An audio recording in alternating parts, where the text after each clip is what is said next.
Actually মই অখিলৰ কোনো ৰিয়েকশ্যন নিদিওঁ কাৰণ তেওঁৰ মাজে মাজে ট্ৰিটমেণ্টেই চলি থাকে কি চলে ট্ৰিটমেণ্ট চলাই থাকে বিভিন্ন বেমাৰ আছে তেওঁ বেমাৰী মানুহ কথা ক'লে ৰিয়েকশ্যন দিব নহয় ভাল মানুহ হ'লে বেলেগ কথা আছিল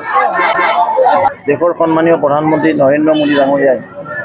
ৰেডিঅ' মন কী বাত যোগে দেশবাসীক সম্বোধন কৰে সেই নিমিত্তে আমি আমাৰ গুচি 112 নং বুথত 203 বুথত আমি উপস্থিত থাকি দেশৰ সন্মানীয় প্ৰধানমন্ত্ৰী ডাঙৰীয়া দেশবাসীক যি সম্বোধন কৰিছে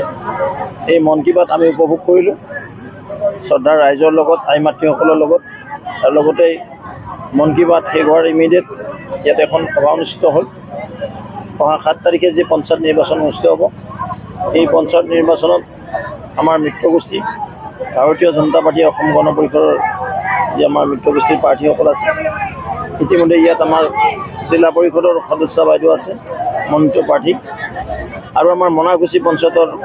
এপি মেম্বাৰৰ সদস্যগৰাকী আছে তেওঁলোকৰ কাৰণে এখন সভা অনুষ্ঠিত কৰা হ'ল জনতা যিদৰে ওলাইছে ৰাইজৰ যি সমাগম দেখিছোঁ বিপুল ভোটত এওঁলোক নিৰ্বাচিত হ'ব আৰু এইবেলি পঞ্চায়ত নিৰ্বাচন একপক্ষীয় হৈছে বিৰোধীবিহীন এই পঞ্চায়ত নিৰ্বাচন হ'বলৈ গৈ আছে মাননীয় মুখ্যমন্ত্ৰী মহোদয়ে আজি অসমৰ যি উন্নয়নৰ বন্যা ওলাই দিছে ঠিক তেনেদৰে দেশৰ সন্মানীয় প্ৰধানমন্ত্ৰী মোদী ডাঙৰীয়াই অসম আৰু নৰ্থ ইষ্টক যিদৰে টকা পইচা দিছে ইয়াৰ সাংঘাতিকভাৱে তাৰ প্ৰভাৱ পৰিছে আৰু এই প্ৰভাৱে বিৰোধীক ধূলিসাৎ কৰি দিছে।